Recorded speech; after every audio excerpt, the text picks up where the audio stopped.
Have you ever wondered about, truly successful people, the ones who achieve real greatness? Were they just born that way? Like with some amazing talent already baked in? Or is it something else? Something maybe more achievable, something you can build over time?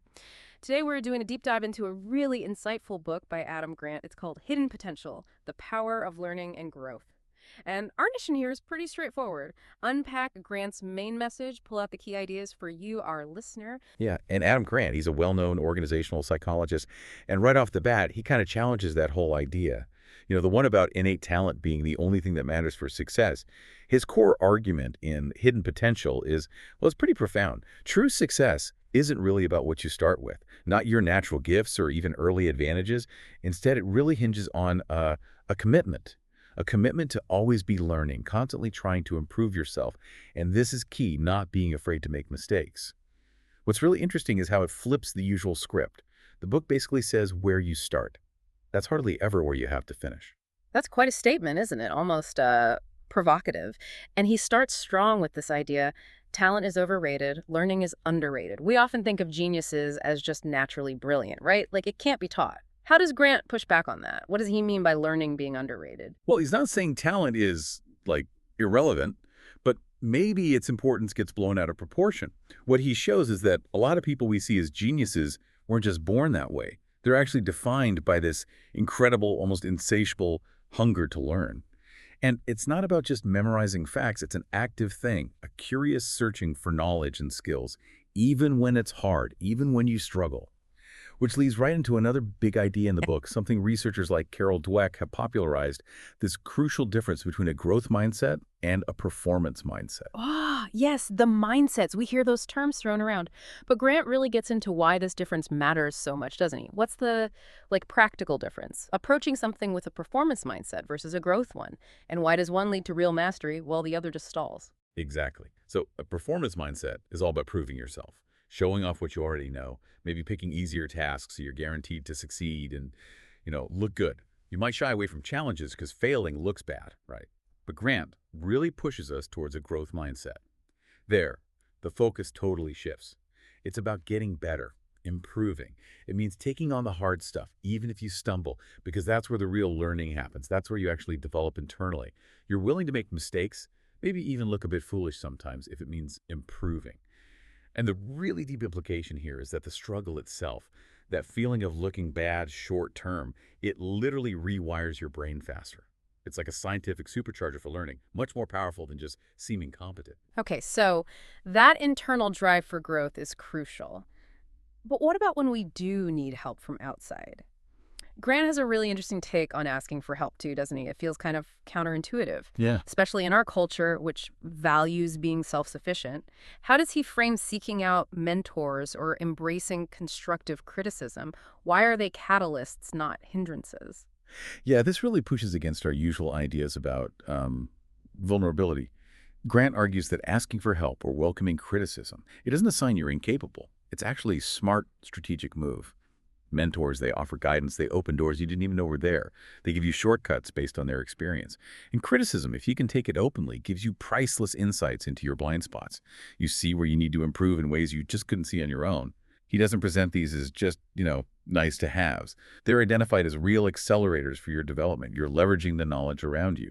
The most successful people, they aren't always the ones who know everything themselves. Often they're the ones who are best at tapping into what others know. And connecting to that idea of struggle and maybe discomfort, Grant also talks about how we often block our own path without realizing it. He mentions the comfort zone quite a bit. Can you unpack that? What does he mean, and why is it such a big, sometimes sneaky obstacle for so many of us? It's a subtle trap, isn't it? We naturally lean towards what feels familiar, what feels easy, but staying inside those comfortable boundaries, only doing things you're already good at or that don't require much effort, that means you're not facing situations that force you to adapt, to learn new things, to push your limits. The book argues that real transformative growth, it happens right at the edge of your abilities, in that zone just beyond what you've already mastered. Avoiding that discomfort means you miss the very challenge that would build resilience, expand what you're capable of, and ultimately unlock that hidden potential. It's about being willing to feel like a beginner again, and again. That's such a critical point, and Grant doesn't just leave these as abstract ideas. He uses these incredibly vivid, real-life examples. The one that really stuck with me was that story, that powerful anecdote about the boy from a mountain village who becomes a top surgeon. It's just an amazing journey. How does that story really bring all these principles, the learning mindset, the struggle, moving past comfort to life? Oh, that story is, it's like a perfect illustration of everything working together.